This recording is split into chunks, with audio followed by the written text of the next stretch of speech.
what's up? Red Panda Anthem. Red Panda, what's good? All right, Joy, we are coming to you. Yourself, please. Hi, thank you so I much, got a mask on. you guys. Got the mask. Oh my God. Got the mask. Okay. Uh, Thank you guys. Seriously, what you guys do is just incredible, amazing. Can't wait to see the rest of your journey. My question is about selling stocks. I've been buying whenever I can, and I'm just wondering, like, and I'm holding, as Ian says, 5 to 10 years to make some money. But I'm wondering, when do you sell, and how do you sell? What's the process? Do you have to pay taxes? Just wondering how that works. Is it just hit the button for sell? Yeah.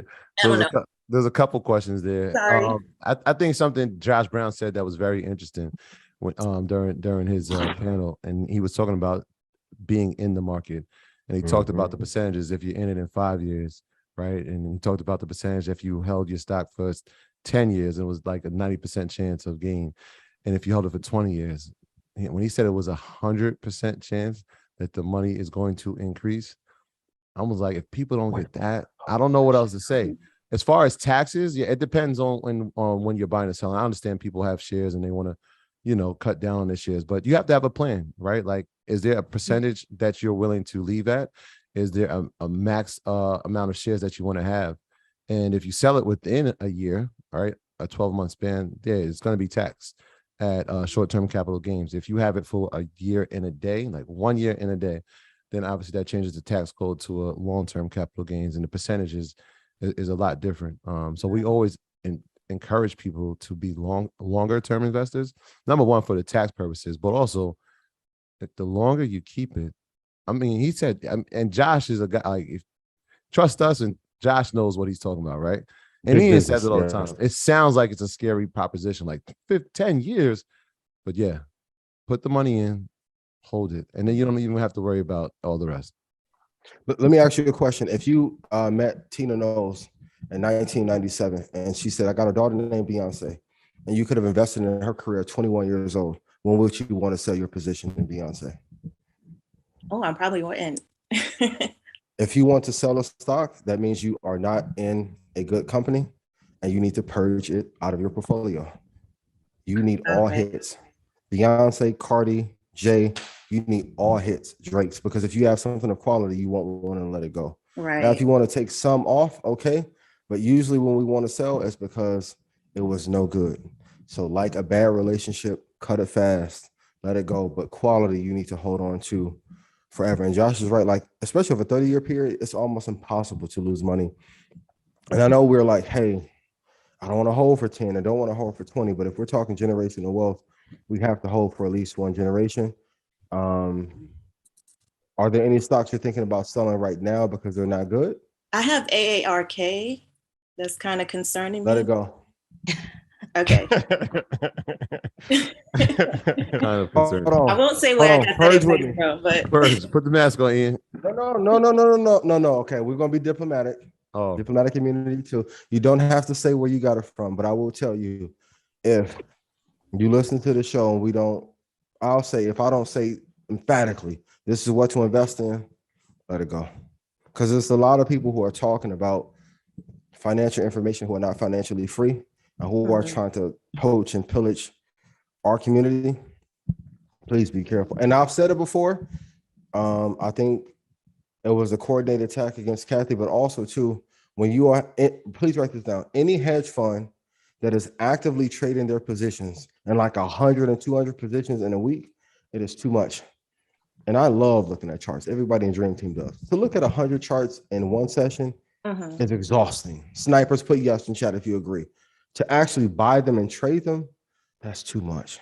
If you have quality, you just want to add to it and don't take away from it. But yes, let's purge ARKK. And she shut one of those funds down.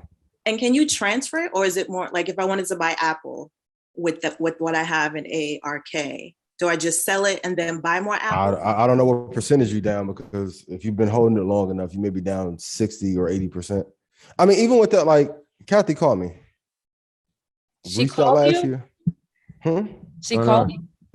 No, I'm telling her Oh. to call me. We had a little Oh, okay. email exchange last year because like, even when she sold Coinbase, like she bought That it at was 280 and sold that it. was crazy. Let me help you, but all that Yeah. ego. No, currently at this time we don't. Okay. Yeah. What did she get Market it at? Mondays is the hedge fund. She got it at 242 for the fund and sold it at 53. I would never. I think it was something like that. I know that the sell was at 53, and then I think 2 days later is obviously when the BlackRock news hit and it went up to 92. So That's why I say I know people have been talking about, Joe been talking about podcast wars. We've been talking about vendor booth wars. That hedge fund war, real. As soon as they bled her position down and they were shorting against her, now look how they came in and swooped it up at the bottom, and now it's going to take back off. Now she can't reallocate the position to then follow BlackRock because the clients are going to say, well, if they got in and they were the market maker that pushed Coinbase up, why don't we give all the money to BlackRock? So a lot of times you have to see who the competitors are. If you were at InvestFest, I gave you the site to look at to see what all hedge funds are buying. So if you're competing against Vanguard, BlackRock, and they are shorting to make another hedge fund get out of that position, they can then take it over and ride it back up to the upside. The same thing happened with Bill Ackman and Valiant.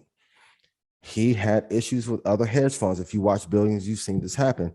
And they actively coordinated 15 hedge funds to go against his position and make it go down damn near to zero. And then when he got out of it and they bled him dry, it popped up and then the company slowed down.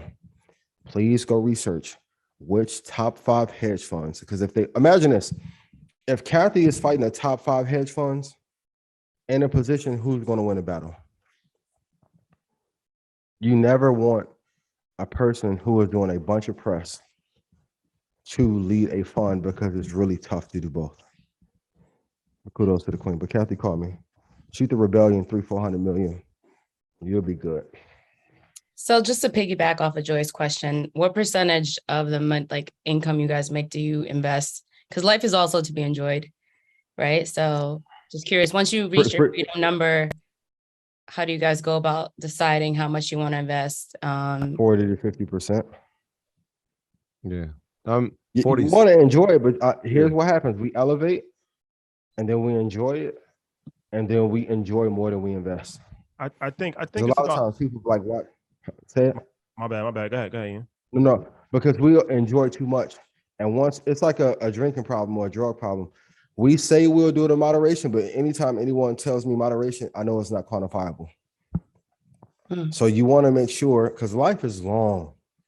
I've seen people go up 10, 20, 30 million in 1 year, and 2 years later be back to whatever their financial thermostat says they're comfortable with, and they'll go broke again.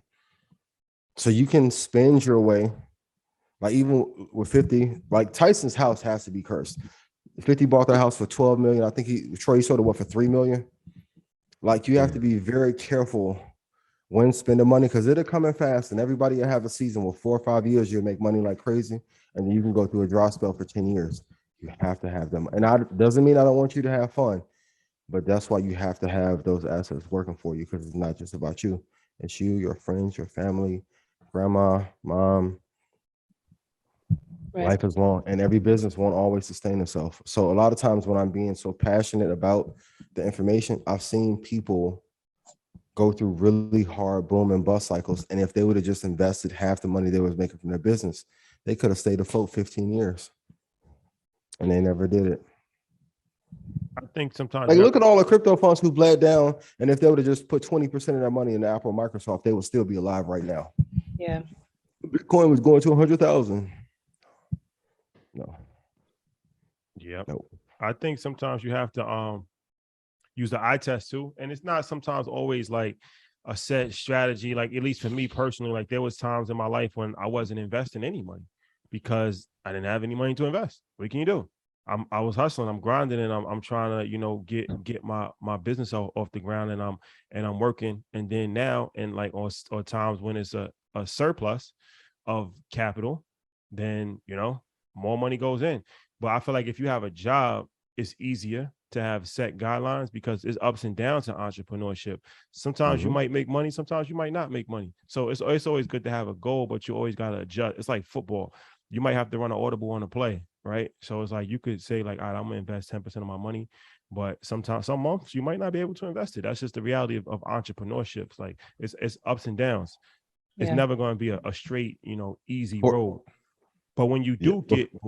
get opportunities, that's when you have to maximize that opportunity. So when you are in good times and you are in surplus and you have extra cash flowing in, you want to make sure that you just don't waste that money, or you don't do foolish things with that money, that you invest in that money and be disciplined, throughout the course of time. But, make adjustments to the play, because ultimately that's what life is about. You gotta be able to maneuver.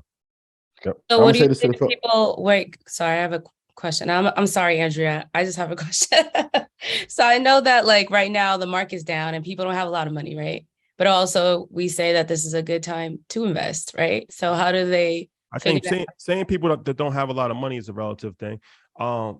mean, Okay. I wouldn't Oh, say- right. I think some people have money, some people people don't make have money. time and money for what they want to. And unfortunately, a lot of people don't have money, but they didn't have money before.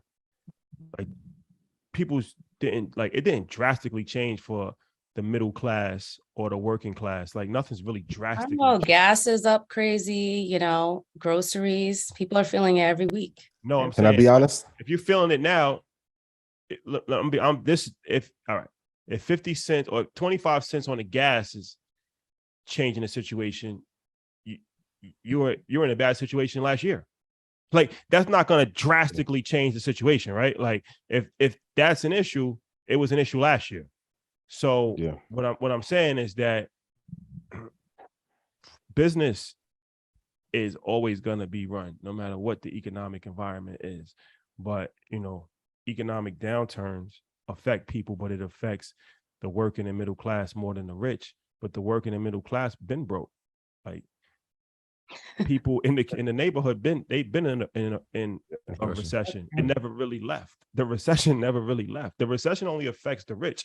The poor already been in a recession. Yeah. And two points I want to follow with.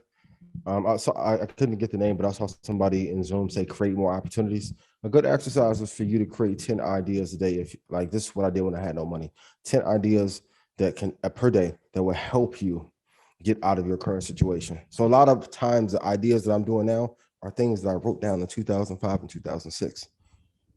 Even if you don't have the money, create now with social media partnership. This is why it's important for you to go to these events. And you guys see me do it, like my whole team, like, man, you gotta stop. But I'm like, if people are coming across the country, like a girl, I got into an accident Saturday, went to urgent care, came Sunday to see you. How can I not stop to talk to her? Oh, Yeah. As a result, oh, she's like, I'm going to connect you with this person and this person, right? So show up to these places and network. Number two, I know we always say this, that we don't have money. I've never seen more Black people have this much jewelry in America ever in history. I don't want to hear that But shit. is it real? Diamond test, shout out to Wallow. Is it diamond test approved? That's That's a separate a conversation. separate Nevertheless, I'm seeing Louis, Gucci, Balenciaga. Yeah. Like, I like dudes just quit wearing Jordans. That's man, a fact. this- That's a Yeah. fact. Y'all done Straight to stocked McQueen. up too much. I That's said, a- y'all done spent $15,000 on 2 outfits Straight for to you to go McQueen home on and the feet. still not get none. That's a fact, Yeah. though. Honestly, I never thought about that. Like people was just wearing $500 sneakers like it's okay. All those Alexander McQueen We're sneakers. talking upwards of a The That's Alexander not McQueen comfortable. sneakers is like Air For Force you to One. go home and get on Pornhub.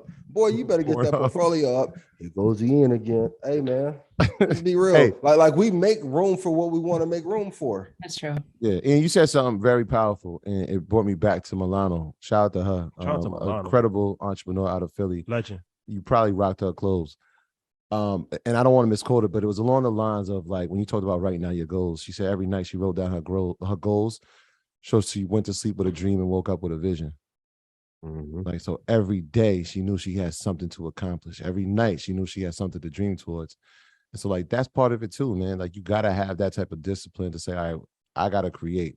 What am I gonna create? I don't know. Like I spoke to her and she was like, yeah, being on Earn Your Leisure was one of her goals. Did she say that? She said that. I said, yo, we hit you last year. Dreams come true. That's amazing. Incredible. Can I make an announcement?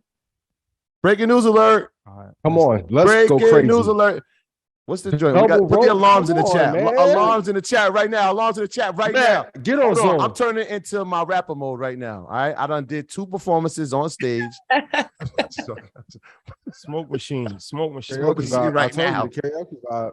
Smoke machine is a very, very good idea. This that Red Panda Anthem. Ian, what's up? This that Red Panda Anthem. Red Panda, what's good? Red Panda Anthem. Whole clip going up. I know they can't stand it.